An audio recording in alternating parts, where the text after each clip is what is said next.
شکریہ mister chairman. FATA پہ بات کرنے سے پہلے مجھ سے یہاں دو معزز اراکین نے جو بات کی ہے کہ قومی اسمبلی سے جو بل آئے اسے اسٹینڈنگ کمیٹی میں بھیجا جائے، اس دن بھی میں نے اس پہ بات کی ہے کہ جو کوالٹی لیجسلیشن ہے یہ ہونی چاہیے اس دن ایک دن کے اندر، بلکہ ایک دن نہیں چند گھنٹوں کے اندر 13 بل یہاں پہ نہ صرف انٹروڈیوس ہوئے بلکہ پاس بھی ہوئے. تو میں اس کی تائید کرتا ہوں اور میں سمجھتا ہوں کہ انشاءاللہ آئندہ سارے ادھر بھیجیں گے. فاٹا کے حوالے سے آج جو 31ویں آئینی ترمیم منظور ہوئی ہے، میں اس پہ چیئرمین سینٹ صاحب آپ کو بھی اور پورے اس ایوان کو بھی، قومی اسمبلی کے اسپیکر کو بھی، قومی اسمبلی کے ممبران کو بھی، سیاسی جماعتوں کو بھی مبارکباد پیش کرتا ہوں. حقیقت یہ ہے کہ یہ عید سے پہلے ایک عید ہے کہ جو فاٹا کے عوام کو، خیبر پختونخوا کے عوام کو ملی ہے. آج پاکستان کی فتح ہوئی ہے، پارلیمنٹ کی فتح ہوئی ہے، جمہوریت کی فتح ہوئی ہے، اور اس فتح کے اوپر میں خصوصاً فاٹا یوتھ جرگے کو، سیاسی جماعتوں کو اور تمام سیاسی لیڈرشپ کو جنہوں نے ماضی میں یا اب اس حوالے سے کردار ادا کیا ہے، بالخصوص اپنے مرحوم قائد قاضی حسین احمد کو یاد کروں گا کہ جنہوں نے 3-4 عشرے پہلے جب لوگ FCR تک کو نہیں جانتے تھے، اس کے خلاف نہ صرف آواز اٹھائی بلکہ عملاً وہاں پہ جا کر اس کے خلاف جدوجہد کی.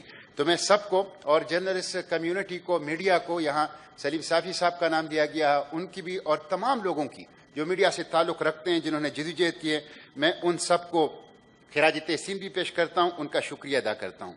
آج تاریخی دن اس لیے ہے کہ دستور سے فاٹا کا لفظ ختم ہو گیا، FCR کا ڈریکونین لا ختم ہو گیا، پولیٹیکل ایجنٹ ختم ہو گیا، اور جو سامراج اور استعمار کی ایک نشانی رہ گئی تھی وہ ختم ہو گئی. 1947 میں رمضان کے مہینے میں ہمیں آزادی ملی تھی، اور 2018 رمضان ہی کے مہینے میں فاٹا کے عوام کو استعمار اور سامراج کے اس کالے اور جنگلی قانون سے اس سے نجات ملی، اس سے آزادی ملی. محترم چیئرمین سینٹ، میں یہ عرض کروں کہ 1901 سے یہ نظام تھا، 120 سالہ نظام، یہ ظلم کا کوہ ہمالیہ تھا جنہیں آج پاکستان کی پارلیمنٹ نے ختم کیا ہے. یہ کوئی چھوٹی بات نہیں تھی. 27,224 مربع کلومیٹر کا علاقہ اور 1 کروڑ قبائل، یہ چند درجن سرکاری ملازمین کے غلامی میں تھے. ان کے کوئی بشری حقوق نہیں تھے، ان کی کوئی ہیومن رائٹس نہیں تھے، اور یہ FCR کے نام سے ظلم اور جنگل کے ایک قانون کے تحت وہ زندگی گزار رہے تھے. اس قانون کے نتیجے میں 70 سالوں میں وہاں نہ میڈیکل کالج بنا، نہ انجینئرنگ یونیورسٹی بنی، نہ خواتین کے تعلیمی ادارے بنے، نہ ہاسپیٹل آئے، نہ سڑک آئی، نہ ترقی آئی، نہ نوجوانوں کے لیے روزگار کا انتظام ہوا. یہاں تک کہ پینے کا صاف پانی تک، بجلی اور گیس تو بڑی بات ہے، پینے کا صاف پانی تک اس ظالمانہ قانون کی وجہ سے اور نظام کی وجہ سے ابھی وہاں دستیاب نہیں ہے. اور اس نظام کی وجہ سے وہ کرپشن کا گڑھ تھا. صرف خیبر ایجنسی کا پولیٹیکل ایجنٹ 70 کروڑ روپے میں اس کی تعیناتی ہوتی تھی. میرے ساتھ خیبر ٹی وی پہ لائیو پروگرام میں بریگیڈیئر محمود شاہ جو سیکیورٹی فاٹا رہ چکے ہیں، انہوں نے تسلیم کیا کہ 1 ارب روپے ماہانہ یہ فاٹا کے اندر کرپشن ہو رہی ہے. تو ہم نے اسے غربت کا، ہم نے اسے پسماندگی کا، ہم نے اسے کرپشن کا ایک گڑھ 70 سال سے بنایا تھا.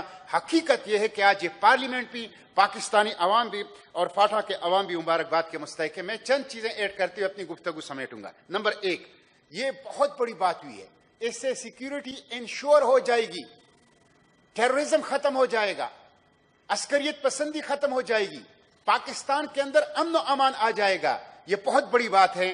اس بات کو لاجیکل کنکلوژن تک پہنچانے کے لیے ہمیں چند سٹیپ لینا ہوں گے. اس میں سے نمبر 1 یہ ہے کہ سینٹ کو ایک کمیٹی بنانی چاہیے تاکہ اس ریفارمز کے بعد جو ڈیولپمنٹ ہوگی اس کی نگرانی کرے. اور یہ میں اس لیے محترم چیئرمین سینٹ کہہ رہا ہوں کہ 45 ارب روپے گزشتہ بجٹ میں رکھے گئے تھے IDPs کے لیے، 1 پیسہ اس میں خرچ نہیں ہوا.